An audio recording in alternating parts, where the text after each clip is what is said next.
This clip is brought to you by SaveWithConrad.com.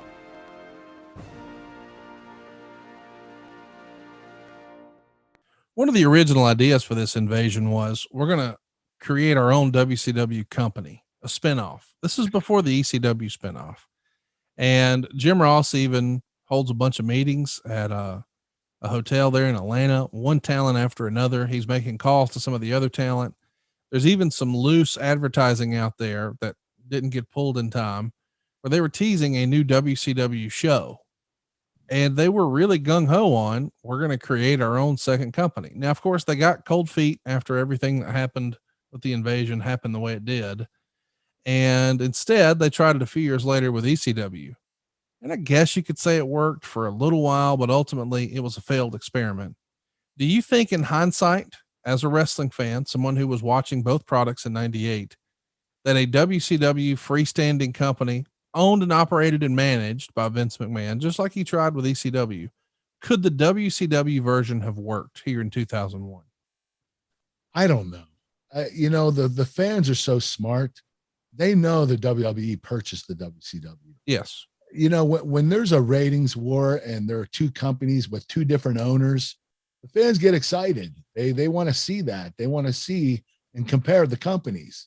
But when one company buys up every other company, the excitement is gone. It's no longer the real WCW or the real ECW.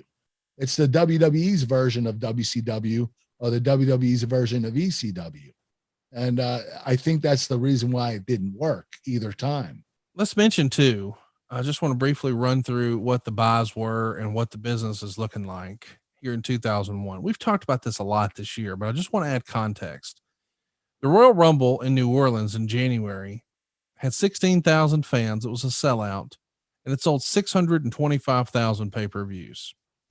The next month in February, they're in Las Vegas for No Way Out.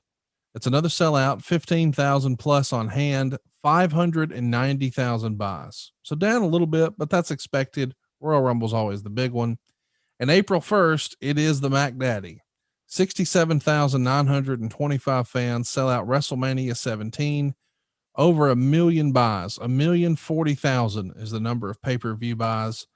Backlash in Chicago is not a sellout, but near 15,592. But the buys go all the way down to 375,000. And that trend would continue in Sacramento for Judgment Day.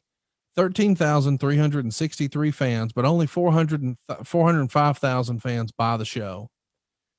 King of the Ring in 01, it's East Rutherford, New Jersey. We've recently talked about another sellout, 17,000 fans, but 445,000 people buy it. Now I'm setting the stage here just so we can sort of go through the arc.